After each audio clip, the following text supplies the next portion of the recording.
Vai, pensa aí num dos maiores sucessos de 2022, sucesso pra crítica, sucesso pro público, e que não é Morbius. Você provavelmente pensou em Casa do Dragão, do HBO Max. Legal, pensa agora numa das séries mais ambiciosas de 2022, sucesso para muitos, fracasso para alguns bobinhos aí, baseado em um universo que basicamente moldou o que nós chamamos hoje de fantasia moderna. Dessa vez você com certeza pensou na série Anéis de Poder, do Prime Video, né? Senhor dos Anéis, Anéis de Poder. Mais uma. Pensa agora numa notícia recente que é bem esquisita, porque a gente troca o protagonista de uma série que não quis reassinar porque queria pagar mais, e agora vão trocar o protagonista de uma grande série por outra pessoa, simplesmente vai substituir lá porque não quiseram pagar o cachê dessa pessoa. Se você não pegou, eu tô falando do Henry Cavill e eu tô falando de The Witcher, série aí produzida pela Netflix. E por último, me fala qual é a produção que você mais tá esperando do Disney Plus.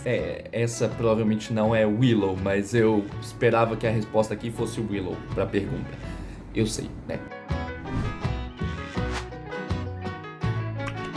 O que todas essas produções têm em comum? Elas são todas aí baseadas no que a gente conhece da fantasia que se passa em épocas medievais. Já tinha parado para pensar sobre isso? Os maiores streamings têm pelo menos uma produção aí de grande escala que fala sobre a época medieval, Idade Média e essas coisas aí de fantasia. Na verdade, Hollywood e essas grandes empresas gostam muito de falar sobre essas produções da época medieval, né? O IMDb tem uma lista com quase 190 filmes que se passam na época medieval. E além disso, também tem uma lista com quase 90 séries, e aqui também entram animes, sobre o tema, né? Ou seja, é muita produção. E fora que livros, jogos. E quando nós vamos pensar em Idade Média, em suas produções, em inspirações, o que a gente tem? Nós temos aí uma época em que a igreja cresceu muito. Nós estamos falando aí de 10 séculos, né? Basicamente ali do século V ao século XV. Então a igreja teve uma ascensão muito grande. A gente ainda tinha monarcas, né? Reis. A gente tinha a galera viking e tínhamos muitas superstições, porque era uma época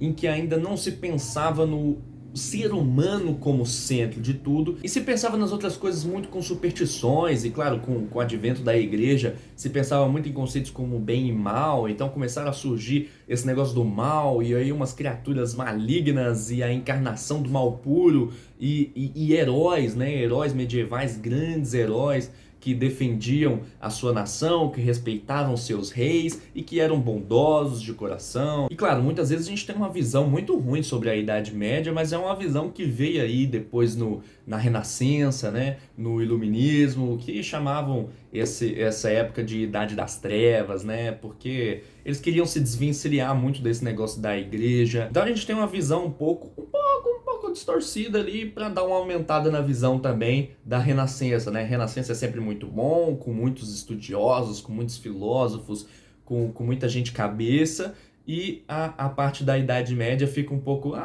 as coisas da Idade Média são ruins e as coisas da Renascença são boas, e não é o caso, né? Mas muito por causa disso também a gente tem até poucas produções que tiveram aquele boom, né? Aquela influência toda, e muita coisa que a gente vê hoje é de influência das mesmas histórias lá de trás. Muitas coisas, por exemplo, de Rei Arthur, né? Contos. Aqui a gente está falando de contos, poesias, épicos, novelas, romances, muita coisa contada também em outras formas de arte, né?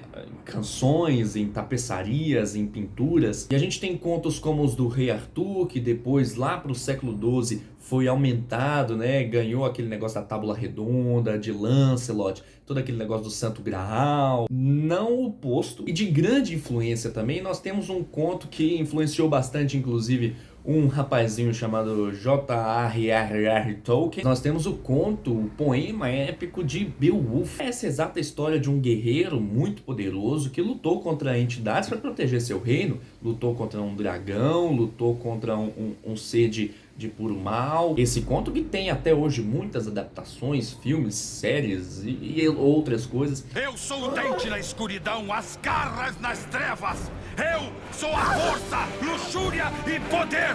Eu sou Beowulf. E que chegou lá nesse carinha chamado Tolkien, estudioso sobre essas coisas, né? Ele era um filologista, né? Alguém que estuda a língua antiga, né? Histórias.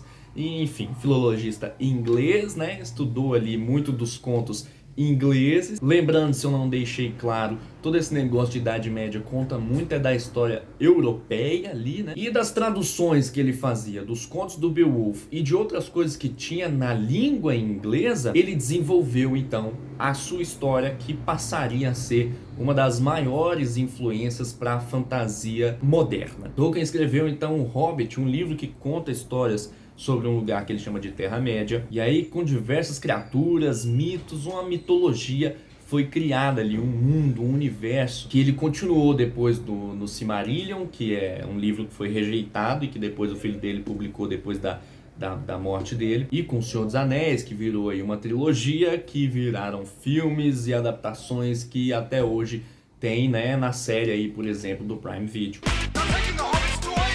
Tolkien basicamente estabeleceu uma base, né? Trouxe aquela mitologia vinda lá da Idade Média e fundamentou ela. E inspirou uma coisinha ali que, pelo menos pra mim, é muito importante, que é Dungeons and Dragons. Um RPG de mesa, basicamente um jogo de interpretação de papéis. Também serviu para ampliar o conceito de fantasia medieval e levar isso tudo para outros níveis, né? Dungeons and Dragons foi publicado em 74 e uma década depois viria o desenho inspirado em Dungeons and Dragons, que aqui no Brasil é conhecido como Caverna do Dragão. Vocês sabiam que Caverna do Dragão é uma produção Marvel Studios? Pois é. Eu tô falando de Dungeons and Dragons, tô falando da relevância que a fantasia medieval tem até hoje, inclusive acho que tá muito em alta hoje, igual eu tava falando aqui antes. Ano que vem, já no comecinho do ano, sai um filme sobre Dungeons and Dragons. Não é o primeiro filme sobre Dungeons and Dragons, mas talvez o único bom de verdade. Já que eu falei sobre a série do Disney Plus, que eu acho que não muitas pessoas, pelo menos da minha bolha, se interessam, que é Willow, vale falar que em 88 veio o primeiro Willow, que é um filme, e que essa série do Disney Plus é uma continuação desse filme. Se você já ouviu alguma coisa de associação desse filme com Star Wars, é porque o George Lucas roteirizou, né? Na verdade, esse filme é uma adaptação de um dos contos do George Lucas. E aí quem produziu foi a Lucasfilms, tal. Então, enfim, há muito associado a ele. E é claro, nessa leva toda, por último eu queria falar aqui de um também que virou influência, que virou reconhecido pelo todo o globo, que são as Crônicas de Gelo e Fogo.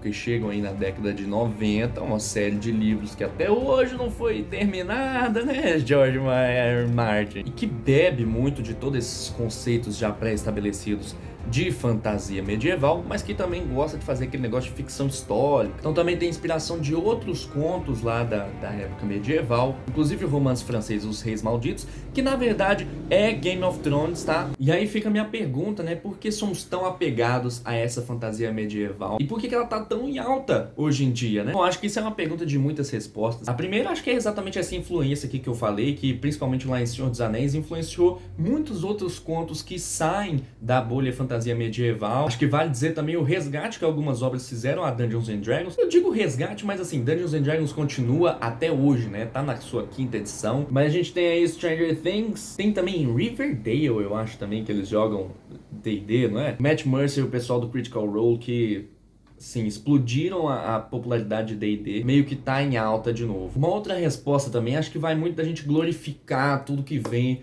lá da Europa, né? Qual que é a mitologia que todo mundo mais fala? Mitologia grega, mitologia nórdica. Então, claro, a Europa colonizou tudo, levou a cultura deles para todo mundo, então a gente aplaude essa cultura, a gente tem a cultura de amar a cultura deles, né? Os rumos poderiam ter sido bem diferentes se a gente tivesse a cultura de apreciar a África, a Ásia e até mesmo a América, né? Com contos maias, contos astecas, sei lá, a gente poderia estar vendo obras aí bem diferentes, talvez melhores, talvez piores, não se sabe. Mas com certeza essa influência europeia faz parte disso tudo, né? E acho que uma última resposta que eu posso aqui filosofar e viajar é porque acho que a fantasia em si é uma válvula de escape muito grande, né? A gente gosta de usar a fantasia para reimaginar o mundo como ele poderia ter sido se existissem criaturas, se existissem outras coisas, se fosse uma outra realidade. E é bom, né? Fugir da nossa própria realidade, que muitas vezes tá péssima. Gente, no mais é isso. Achei interessante pensar um pouco nesse tema quando eu parei para analisar que pelo menos cada um dos grandes streamings tinha uma série sendo mega produzida aí. Me fez pensar na influência dessa época medieval e como eu, pelo menos, gosto tanto dela. Obrigado a você que acompanhou, obrigado a você que me deu essa chance aqui de conversar com você um pouco. Te espero num próximo vídeo. A gente tem muitos outros vídeos aí, inclusive a gente também produz conteúdo para Twitch, para o Twitter. O Instagram tá embaixo, mas enfim, a gente também tá lá. Então segue a gente onde você quiser, onde você entender. E deixa o like nesse vídeo aqui, ó. Isso ajuda demais, tá? Pra chegar em outras pessoas, pro YouTube reconhecer que meu vídeo é um vídeo bacana. Então deixa aí um gostei, se inscreve se você puder. Um beijo, muito obrigado.